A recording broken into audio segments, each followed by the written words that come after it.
que não morreria antes de ver o Messias que vem do Senhor. Movido pelo Espírito, Simeão foi ao templo. Quando os pais trouxeram o menino Jesus para cumprir o que a lei ordenava, Simeão tomou o menino nos braços e bendisse a Deus. Agora, Senhor, conforme a tua promessa, podes deixar teu servo partir em paz, porque meus olhos viram a tua salvação, que preparaste diante de todos os povos, luz para iluminar as nações e glória do teu povo Israel. O pai e a mãe de Jesus estavam admirados com o que diziam a respeito dele. Simeão os abençoou e disse a Maria, a mãe de Jesus: Este menino vai ser causa tanto de queda como de reerguimento para muitos em Israel. Ele será um sinal de contradição. Assim, serão revelados os pensamentos de muitos corações. Quanto a ti, uma espada te traspassará a alma. Havia também uma profetisa chamada Ana, filha de Fanuel, da tribo de Asser. Era de idade muito avançada. Quando jovem, tinha sido casada e vivera 7 anos com o marido. Depois ficara viúva e agora já estava com 84 anos. Não saía do templo dia e noite, servindo a Deus com jejuns e orações. Ana chegou nesse momento e pôs-se a louvar a Deus e a falar do menino a todos os que esperavam a libertação de Jerusalém. Depois de cumprirem tudo conforme a lei do Senhor, voltaram a Galileia, para Nazaré, sua cidade. O menino crescia e tornava-se forte, cheio de sabedoria, e a graça de Deus estava com ele. Palavra da salvação, glória a vós, Senhor.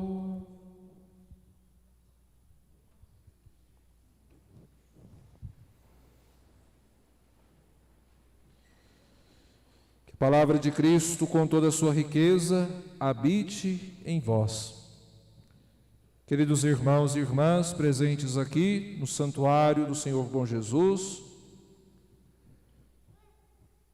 queridos irmãos e irmãs que estão nos acompanhando em suas casas ou em tantos outros lugares pela internet ou através do som da torre, estamos unidos a Cristo e aos irmãos na Eucaristia que celebramos. Somos uma família rezando pelas nossas famílias. E quero saudar a todas as famílias, na família que está aqui hoje, a família da Dona Madalena, do Senhor José Antônio, celebrando suas bodas de ouro matrimoniais, 50 anos de casados. Então, na família deles, estão aqui os filhos, alguns representantes da família. Saúdo a todas as famílias de nossa paróquia e todas as famílias que estão rezando conosco nesta hora. Estamos vivendo as alegrias do Santo Natal de nosso Senhor Jesus Cristo. Esta oitava do Natal, os 8 dias que sucedem o 25 de dezembro, que são para nós como um único e grande dia de Natal. É Natal, Jesus nasceu para ser o nosso Salvador. O sol nascente nos veio visitar, o nosso Deus se fez nosso irmão. Este mistério tão grandioso, infinito, o maior milagre que já se viu neste mundo, Deus se encarnou. Não poderia ser celebrado num dia só. Um dia só é pouco para celebrarmos este mistério, e por isso ele transborda. Durante 8 dias, celebramos um único dia, o Natal do Senhor. E dentro da oitava do Natal, temos a alegria de celebrar neste domingo a festa da Sagrada Família de Jesus, Maria e José. Nós sabemos que Jesus, descendo do céu, veio de uma família, porque o nosso Deus é uma família. O mistério da Santíssima Trindade, o nosso Deus, família de amor, comunidade de amor.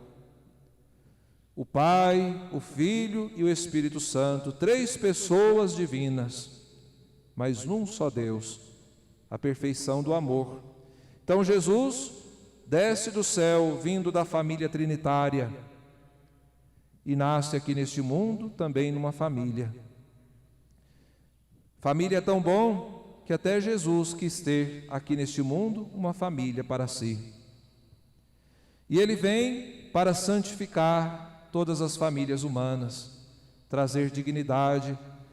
A união do homem e da mulher já tinha sido abençoada no paraíso por Deus, o Criador.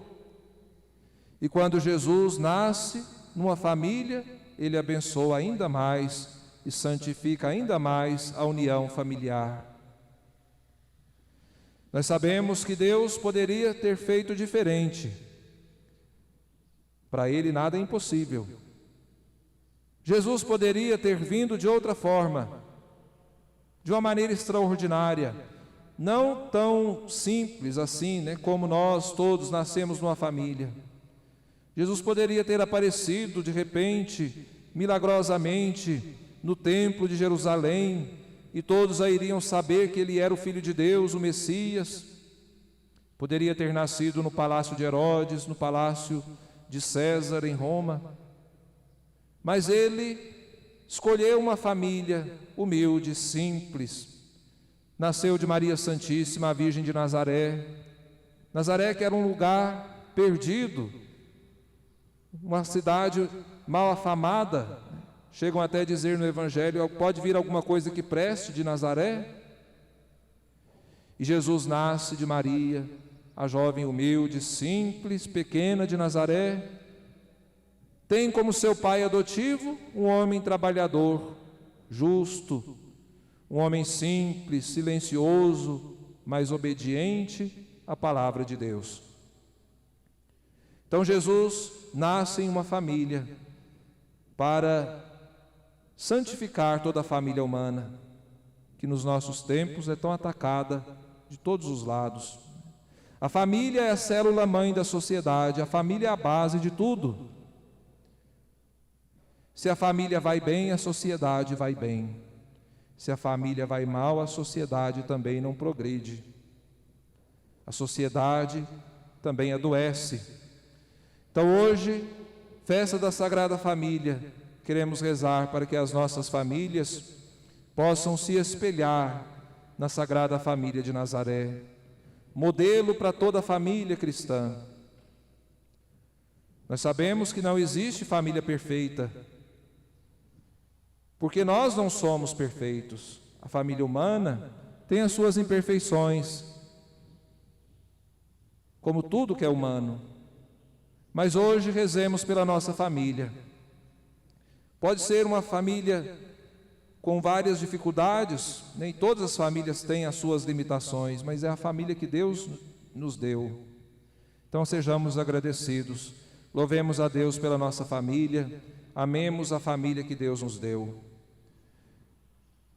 E, sobretudo, também agradeçamos pela família maior da qual nós somos membros, a família dos filhos de Deus. Jesus nasceu, se fez nosso irmão para nos fazer filhos de Deus. Ou seja, uma grande família, a família dos filhos e filhas de Deus. São João, na sua carta, ele nos diz que este é um grande presente de amor que o Pai nos deu, por causa de Jesus, sermos chamados filhos de Deus. E nós não podemos ser filhos de Deus só de nome, mas é preciso sermos de verdade. E Jesus é o nosso modelo de filho de Deus. Ele é o Filho unigênito do Pai. Nele e por Ele, Deus nos adotou como filhos. Jesus é o nosso mestre, o nosso modelo de filho de Deus.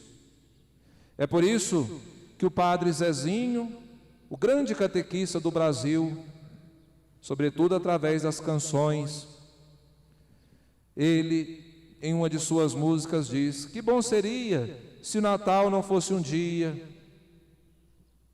que as mães fossem Maria, que os pais fossem José, e que a gente se parecesse com Jesus de Nazaré. Nossa Senhora, o grande modelo, o grande exemplo para as mães, para as esposas.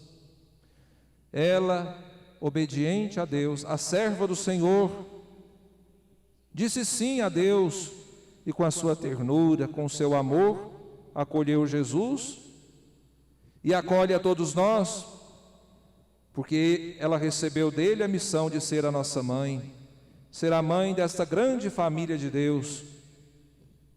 Então que ela seja o grande exemplo de humildade, de simplicidade, sobretudo de temor a Deus, de observância dos mandamentos para todas as nossas mães, para todas as esposas.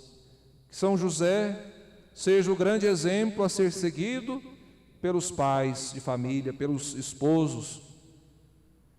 Se inspirem nele, o homem obediente à vontade de Deus,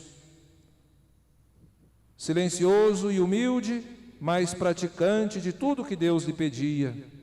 Foi o guarda da Sagrada Família, ao lado de Nossa Senhora, foi o grande colaborador na obra da redenção, porque foi com o seu trabalho que ele sustentou Maria e José, como a irmã Miriam, saudosa, em uma de suas canções para a missa de São José, de uma maneira muito bonita, ela vai dizer: quanta madeira banhada com o suor de São José, para sustentar a sua família, sua amada e imaculada esposa, o seu bendito filho, o Filho de Deus. E São José é o grande inspirador para os homens, mas é o grande protetor também da nossa igreja, né? E celebramos esse ano dedicado a São José, padroeiro da Igreja Católica, assim proclamado há 150 anos atrás. Então que nossas famílias possam se espelhar no exemplo da Sagrada Família. Sagrada por quê? Porque Jesus ocupa o centro daquela família. Toda família pode ser sagrada, abençoada, feliz, como a família de Nazaré, se Jesus for o centro, se Jesus for a base e a razão de ser daquela família. E os textos sagrados proclamados hoje nesta festa trazem para nós tantas reflexões importantes para a nossa vida familiar e para também colocarmos em prática nas nossas relações com os outros, em qualquer outro lugar, na nossa família, lá a igreja doméstica, mas também na grande família de Deus que é a igreja, comunidade cristã. Começando pelo livro do Eclesiástico, que traz para nós uma exegese, uma reflexão sobre o quarto mandamento da lei de Deus, que às vezes a gente se esqueceu dele, né? Honrar pai e mãe. Infelizmente, este é um mandamento que tem sido pouco vivenciado. Os filhos tratam os pais e as mães de qualquer maneira. Era tão bonito antigamente, quando a gente via os filhos respeitando os seus pais. Respeitando assim, não só na maneira de tratar, mas sobretudo, colocando em prática aquilo que os pais transmitem como exemplo. Respeitar nesse sentido também. Infelizmente, este mandamento tem sido muito esquecido. E diz assim o escritor sagrado: quem honra o seu pai alcança o perdão dos pecados e evita cometê-los. Será ouvido na oração cotidiana. Quem respeita sua mãe é como alguém que ajunta tesouros. Olha que bonito. Quem honra o seu pai terá alegria com seus próprios filhos, e no dia em que orar será atendido. Quem respeita o seu pai terá vida longa, e quem obedece ao pai é o consolo da mãe. Então vejam, Deus, Ele faz uma promessa para com aqueles que viverem o quarto mandamento, honrar o pai e a mãe. Quem praticá-lo terá uma vida longa, feliz, terá os seus filhos e eles lhe causarão alegria, terá o perdão dos pecados, será ouvido na sua oração cotidiana. Então vejam que fonte de bênçãos e de graças para nós a observância do mandamento honrar pai e mãe. Deus faz uma promessa para aqueles que observarem esse mandamento com amor, com fidelidade. E continua o eclesiástico: ampara o teu pai na velhice e não lhe causes desgosto enquanto vive. Mesmo que ele esteja perdendo a lucidez, procura ser compreensivo para com ele. Não humilhes em nenhum dos dias de sua vida. A caridade feita ao seu pai não será esquecida. Como nós precisávamos levar em consideração esta exortação que o eclesiástico nos faz hoje. Nessa nossa sociedade em que se desprezam os idosos, se descartam as pessoas que estão com as suas fragilidades na idade avançada ou perdendo a lucidez. Basta irmos ali na Vila Vicentina, que nós vamos encontrar lá tantos idosos que quando a gente chega, ficam doidos para conversar com a gente, porque dizem assim: meus filhos não vêm aqui, não se importam, me colocaram aqui, nem me visitar eles vêm. Que tristeza! Essa nossa sociedade que descarta as pessoas. Diz Deus, através do escritor sagrado, faz uma promessa também: feliz o filho que cuida do seu pai na velhice, da sua mãe. Mesmo que eles estejam já perdendo a lucidez, com muitas fragilidades, este será abençoado. E nós não podemos esquecer, né? Que a gente colhe o que a gente planta. Um dia nós também seremos velhos e vamos ter que ser cuidados. Então você vai fazer hoje para receber amanhã. Se hoje você despreza o seu pai e sua mãe porque estão idosos, lembre-se do dia de amanhã. Você pode precisar também. E se os seus filhos te abandonarem? Deus não há de esquecer, como diz o texto sagrado, a caridade que você fez, a praticou com seu pai e com sua mãe na velhice. Importante nós valorizarmos a sabedoria que os nossos idosos nos oferecem, não a sabedoria dos livros, da faculdade, mas a sabedoria da vida. Eles foram provados no sofrimento, nas dificuldades, né? E tem tanto para nos ensinar. Então vamos refletir sobre isso também, valorizar a pessoa dos nossos avós na vida familiar, são tão importantes. Vamos levar em consideração a promessa que Deus faz para aqueles que praticarem esta palavra.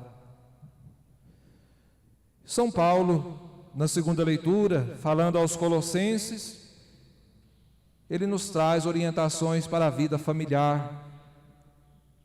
Diz assim o apóstolo: revesti-vos de sincera misericórdia, bondade, humildade, mansidão e paciência. Sobretudo esta última, né? Nós precisamos tanto. Não temos paciência com nada, não temos paciência com ninguém. E como isso dificulta a vida da família. Ter paciência. Nós sabemos que não é fácil conviver. Cada um tem o seu jeito, o seu gênio, cada um tem seu temperamento. É preciso ter paciência. E São Paulo usa o verbo revestir-se, né? Vestir estas virtudes, revestir-se delas, sobretudo da misericórdia, da paciência. E ele continua: suportando-vos uns aos outros. Suportar o outro não naquele sentido negativo que nós usamos para dizer que a gente tolera, que a gente aguenta o outro, que o outro é um peso. Não, São Paulo está dizendo que nós devemos ser um suporte para o outro, amparar, estar do lado, ajudar em tudo. Como, por exemplo, aqui, nós estamos debaixo desse teto do santuário. Para o teto não cair na nossa cabeça, as paredes estão suportando o teto. E é justamente isso que São Paulo nos diz. Suportar significa amparar, ser suporte, não deixar o outro cair, um ajudar o outro na vida da família, na vida da comunidade. Perdoando-vos mutuamente, se um tiver queixa contra o outro, como o Senhor vos perdoou, assim perdoai vós também. Aí vemos outra virtude indispensável para a vida da família: o perdão, a reconciliação. Continua nos ensinando o Padre Zezinho naquela sua bela oração pela família, que ninguém vai dormir sem pedir ou sem dar seu perdão. Não deixar passar, porque o perdão nos liberta, nos cura, e o contrário dele vai criando em nós raízes de ódio, de rancores, de mágoas, e que depois criam raízes tão profundas em nós que nós não conseguimos arrancá-las. E isso vai matando em nós a vida divina, a graça de Deus e o amor. Então, perdoar sempre, como Deus sempre nos perdoa, saber perdoar aquele que nos ofendeu, e como isso é necessário na família, perdoar sempre, não deixar passar a noite, não dormir sem buscar antes a reconciliação. Isso aí na vida do casal, dos pais com os filhos, dos filhos com os pais, né? Ninguém é perfeito, como eu dizia. Se nós não soubermos perdoar, se nós não soubermos reconhecer a fraqueza do outro, como que o outro vai reconhecer a nossa? Perdoar não significa esquecer, mas lembrar sem sofrer. É uma definição de perdão muito bonita. Não é esquecer, mas é lembrar daquele fato negativo, ruim, sem sofrer por causa dele. Porque o sofrimento é que causa o rancor, a mágoa. E a mágoa e o rancor, curtidos, se transformam em ódio e acaba com o amor. E se acaba o amor na família, aí nos falta tudo. São Paulo nos diz que nós devemos nos revestir de todas essas virtudes e nos cingirmos do amor. O amor é o vínculo da perfeição. Então, que nós levemos também estas exortações do apóstolo São Paulo para a nossa vida de família. E no Evangelho proclamado nesta festa, nós vemos uma cena da vida da Sagrada Família. Maria e José, que vão ao templo de Jerusalém, como faziam tantas vezes, para apresentar o menino Jesus, e Nossa Senhora ser purificada, como prescrevia a lei de Moisés. Nós vemos aqui a Sagrada Família dando para nós um exemplo, se fazendo solidária com as nossas famílias e com cada um de nós. Sabemos que eles não precisavam disso, Jesus é Deus. Nossa Senhora, para que precisava passar pelo rito de purificação? Se ela não tinha nenhum pecado, era pura, imaculada. Mas eles foram para dar, mais uma vez, exemplo para nós. Nossa Senhora e São José eram praticantes fervorosos da religião judaica. Vários momentos do Evangelho nós os vemos lá no templo, colocando em prática tudo aquilo que Deus propunha, todos os mandamentos de Deus e da religião. Um exemplo para nós, para que façamos o mesmo. Que os pais possam criar os seus filhos dentro da igreja, dentro do templo, para amar a esta comunidade cristã, para amar a casa de Deus.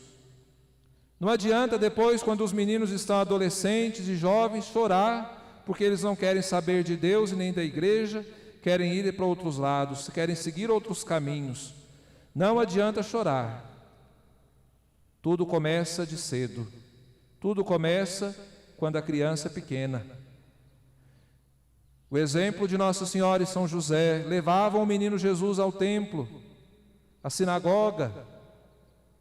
E assim devem ser os pais, ensinar para os filhos a amar as coisas de Deus. E é isso que está faltando.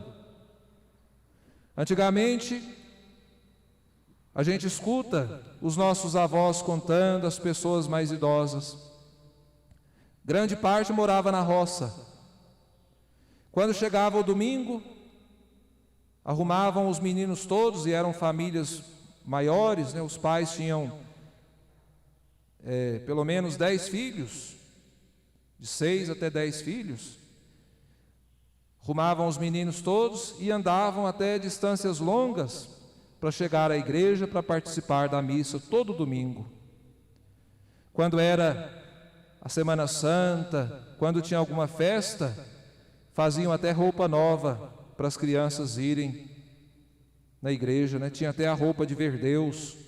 Era a roupa só, a melhor roupa era usada para ir na igreja, para ir na casa de Deus, a roupa de ver Deus.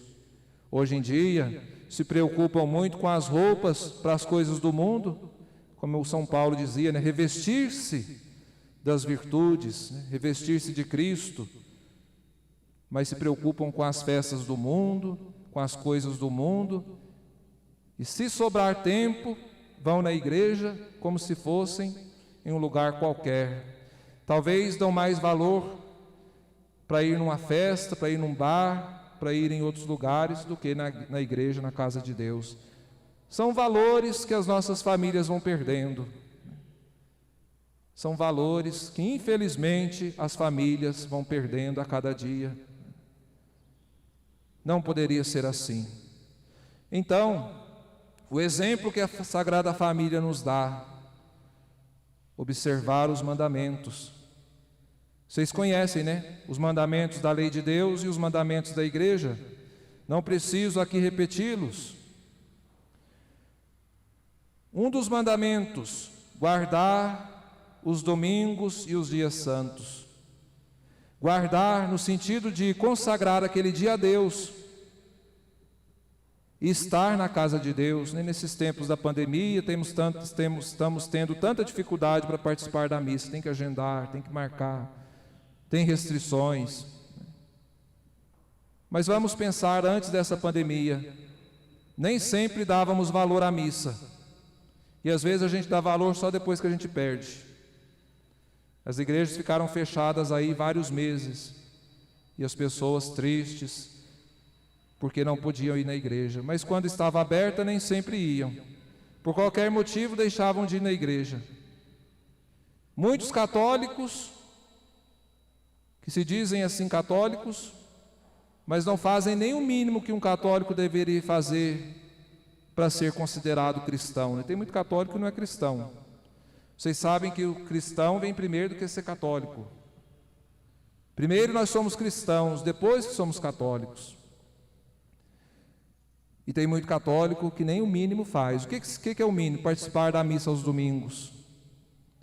Imagine se todo mundo que se diz católico fosse na missa todo domingo, as nossas igrejas não iam comportar. Teria que ter missa de hora em hora.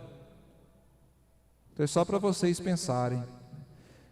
Nossa Senhora e São José nos dão um exemplo de obediência a todos os mandamentos, a todas as leis religiosas, que nós saibamos transmitir isso para os filhos, transmitir isso para as famílias, que eles intercedam por nós, que as nossas famílias vivam sobre o reflexo, sobre a luz da família de Nazaré, que eles sejam a nossa grande inspiração. E vamos concluir esta nossa reflexão com aquela jaculatória que nós devemos repetir sempre no nosso dia a dia. Jesus, Maria e José, a nossa família vossa é. Amém. Creio em Deus Pai Todo-Poderoso, Criador do céu e